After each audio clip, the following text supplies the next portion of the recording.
Some of you may remember the controversy in the late 1980s when the film director Martin Scorsese released his film adaptation of Nikos Kazantzakis' novel, The Last Temptation of Christ. Does anybody remember that? All right, so it caused quite a hubbub. One reason I remember the uproar in particular is that at the time my father owned a video rental business, and when this film was released on VHS, the local pastors in our hometown paid a visit to my father and petitioned him to take it down from the shelves because they perceived it as offensive. And although I can count on one hand the number of times that I remember my father passing through the threshold of a church, he capitulated to the protests of these conservative religious leaders. He told me that he based his decision on the adage to choose your battles wisely. He did not want to die on the hill of Scorsese's film. This VHS tape sat abandoned for many years in the shelf that was underneath the TV in our family's den. But about a decade later, during my sophomore year in college, when my own personal quest for the historical Jesus was kind of ramping up in earnest, I finally popped that dusty tape into the VCR. Who's actually seen the film?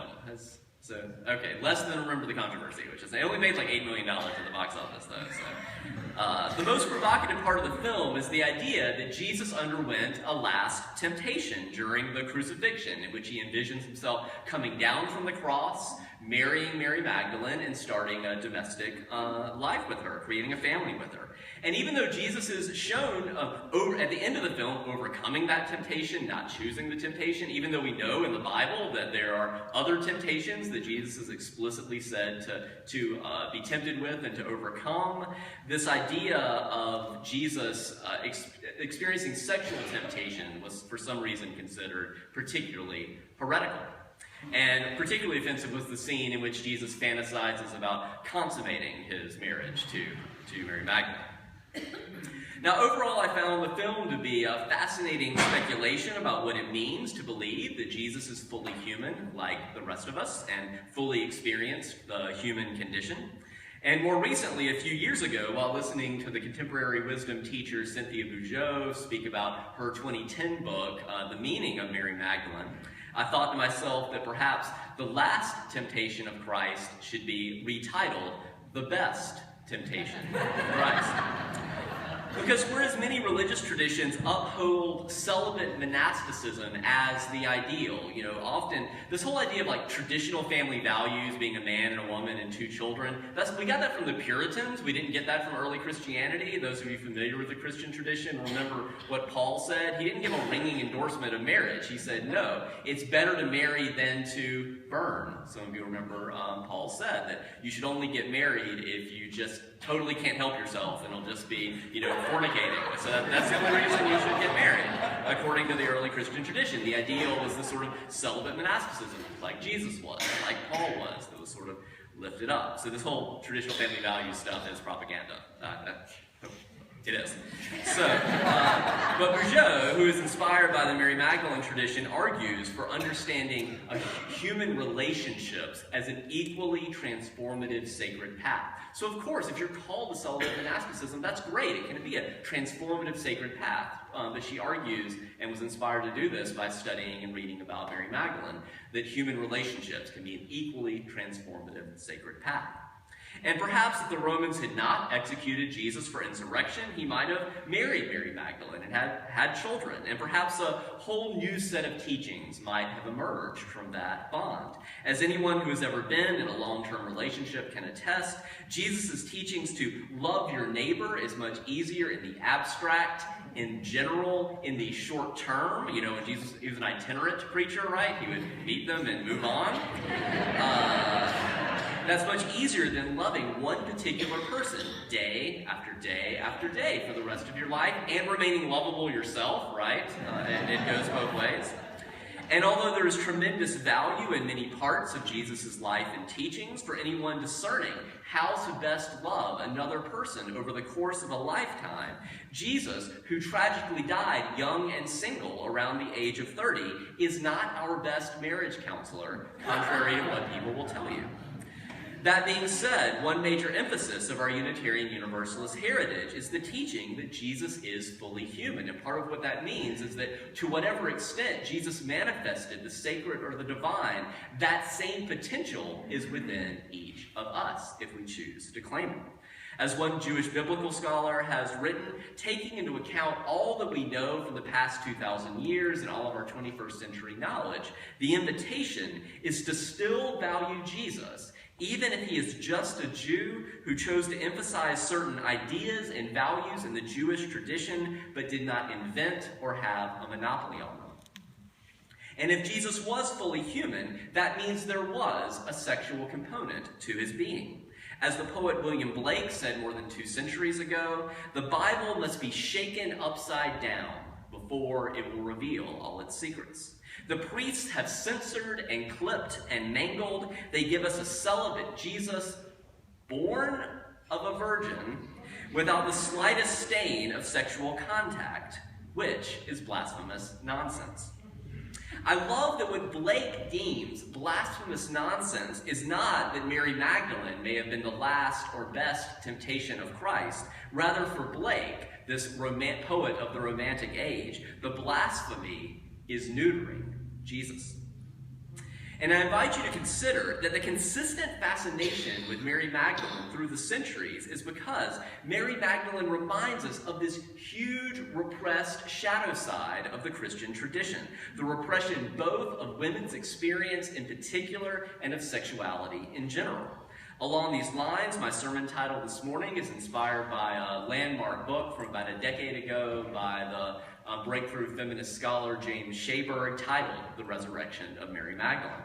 And following the trajectory of Shaberg's work, I'd like to invite us to consider what it might look like to reconsider the Christian tradition from the perspective of women's experience using Mary Magdalene as our guide. I've also shared with you before about my interest in the religion scholar Jeffrey Kripal, who's in the religion department at Rice University in Houston. Kripal has written about his experience and journaled about it and published it bravely, I think, in ways that parallel what went on, the dynamic of Martin Scorsese's and Kazantzakis' last or best temptation of Christ. And just as those fictional works imagine Jesus having this vision of escaping the crucifixion to start a family with Mary Magdalene, Kripal, while he was in seminary to become a Roman Catholic priest, had a powerful dream in which he found himself swimming in the middle of a river, and he felt he had to make a choice. And on one bank stood Jesus, and on the other stood a beautiful woman. The dream forced him, once he woke up and reflected on it, he felt the dream was forcing him to confront in a way he had not previously, that his sexuality was a central part of himself and of his spirituality that he could not repress, even for his call to the priesthood. But given the current symbolic and institutional system of Roman Catholicism, which allows only celibate males to ascend to the highest echelons of religious leadership, he saw his choice as between a celibate religious or a secular heterosexual life. Here we can see the long shadow of the repressed Magdalene archetype within the Christian tradition. There was no room, as far as Kripal could see, for himself as a self-described, or at that time aspiring, active heterosexual male. There was just no room for him within the Roman Catholic seminary system. Accordingly, he wrote in his journal, "This is just perfect. I'm caught between a sexless virgin and a homoerotic Jesus." Now, let me be clear. I don't quote that last line to be offensive. Rather, I'm very seriously inviting us to consider the dynamics of the Christian tradition, given all that we know about modern psychoanalysis. From a post-Freudian perspective, Kripal's dream was his unconscious confronting him with an aspect of himself that he had been repressing. Freud calls this sublimation. As Mark Jordan, who was also raised Roman Catholic, but unlike Kripal, Jordan is gay. He's a professor of Christian thought at Harvard. He's written that there's a paradox created by an officially homophobic religion in which an all-male clergy sacrifices male flesh in every religious service before images of God as an almost naked man.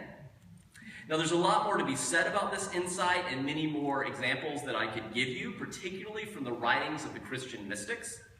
But for now, suffice it to say that if you take one step back from being a participant in the religious landscape to being an observer, there is an unavoidable, unconscious, psychosocial dynamic in play when one is part of a religion in which the first commandment is to love God, and when that God is always imaged as male.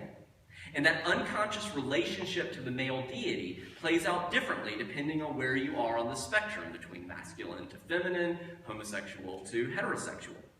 And as Kripal moved away from his pursuit of the priesthood and toward academia, his scholarship led him to a study of the Hindu tradition. How many of you have been to India? So you can Google image it if you're not sure what I'm talking about. It's interesting for those of you who have been. The Hindu tradition, as they can testify, has a strong component of embracing a sacred heterosexuality as a vital component of spirituality and religion. You can see that in the Tantric tradition, you can see that in the Kama Sutra, you can see that on the exterior walls of almost every Hindu temple. Again, if you're not sure what I'm talking about, Google image will help you later. Now, returning to our guide to Mary Magdalene, she also challenges us about how problematic it is to put a single male at the center of a religious tradition. Such a choice almost inevitably leads to both sexism, the favoring of the male, and to individualism.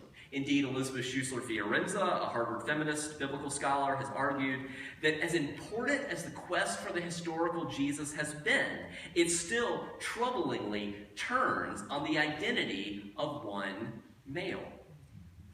And the orthodox reading of the Christian tradition is that an asexual Jesus passed on the mantle of leadership to a series of celibate males at the top of a top-down hierarchy.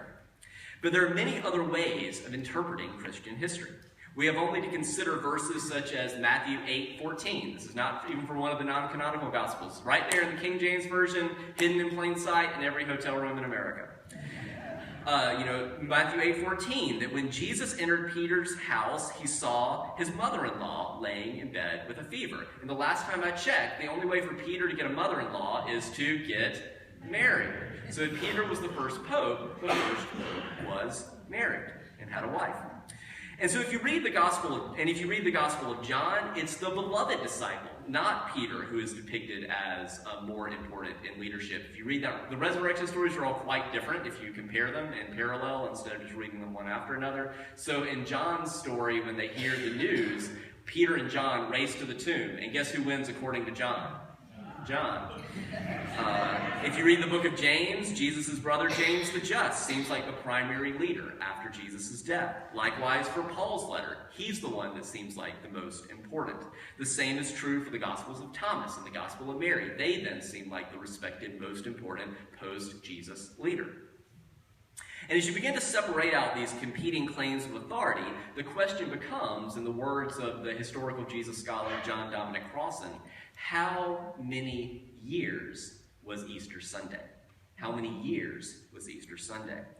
What he means is that the traditions around Easter were not one story about one morning told in the exact same way over and over and over, passed down to today. Rather, these stories were decades in the making, both the date of Easter, which seems not to have been set until a full century after Jesus' death, and for the stories about Jesus' resurrection, which were formed in the telling and the retelling of his various followers as they struggled to make sense of his death. And these stories were told in different ways by different communities of Jesus' followers who gathered around Peter, James, John, Mary, Thomas, respectively, and other competing leaders.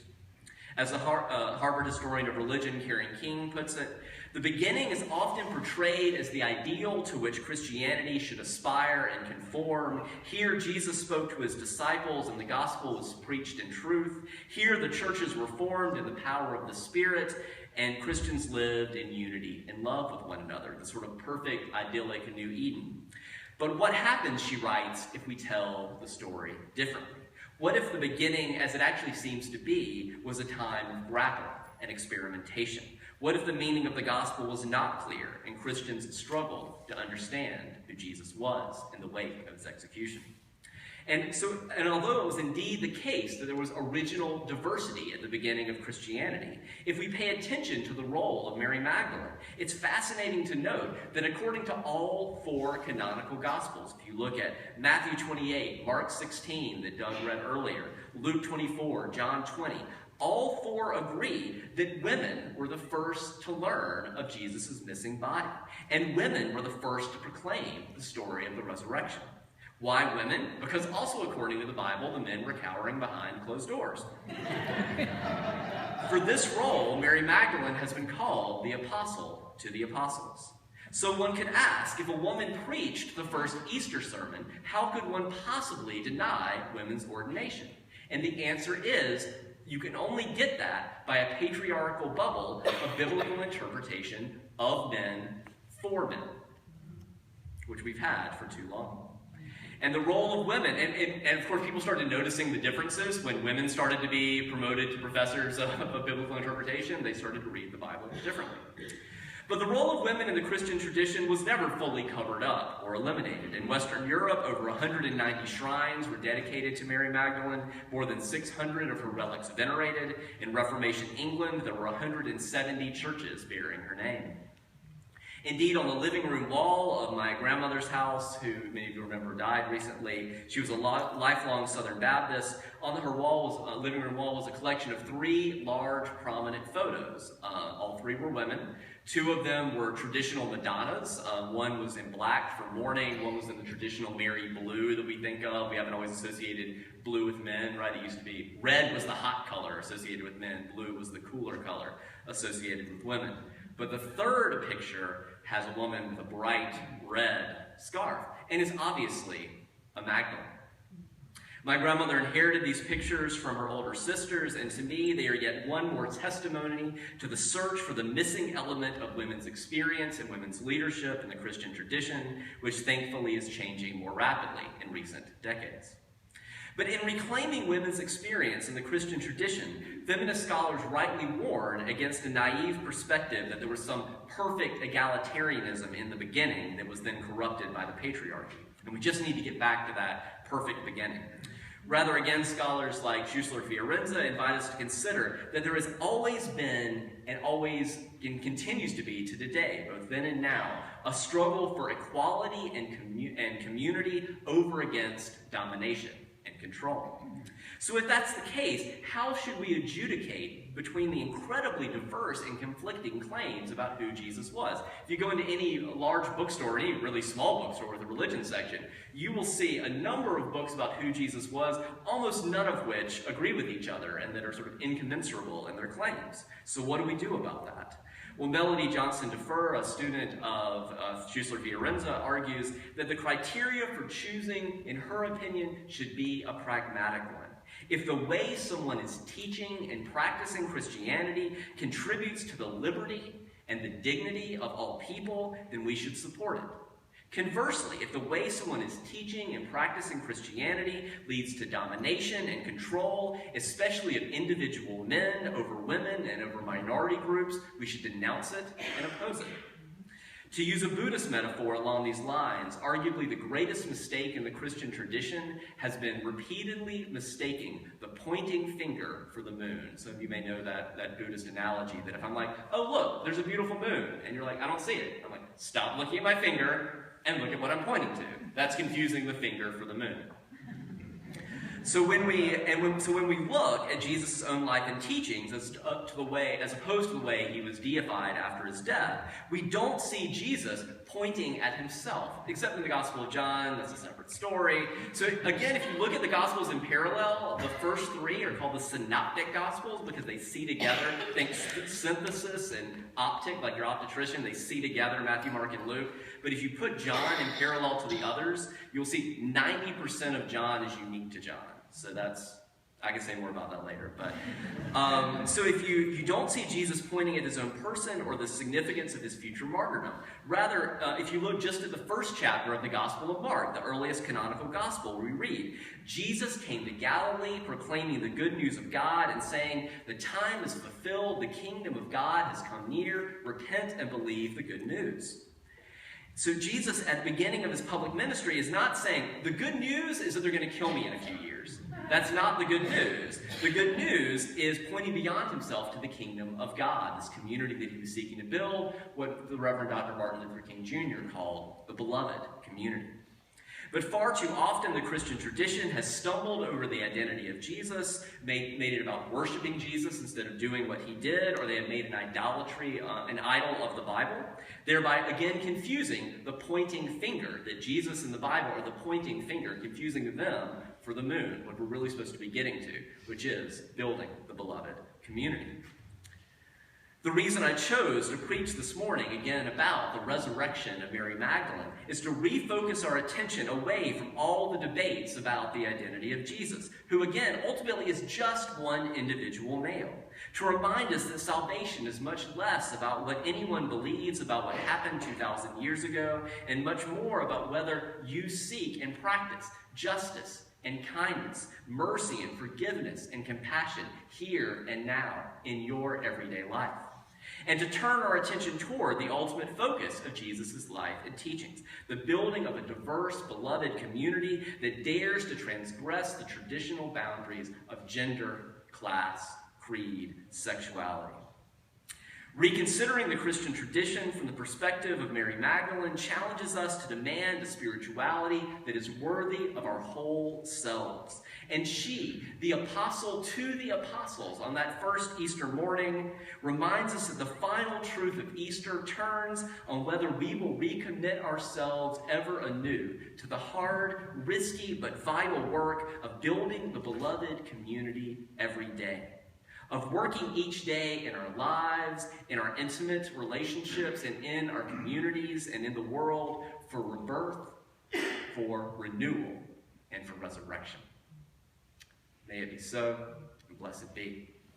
As we continue to reflect on where we find ourselves in this ongoing work of practicing renewal, practicing rebirth, practicing resurrection, I invite you to rise and body your spirit as we sing together hymn 61, Lo, the Earth Awakens Again.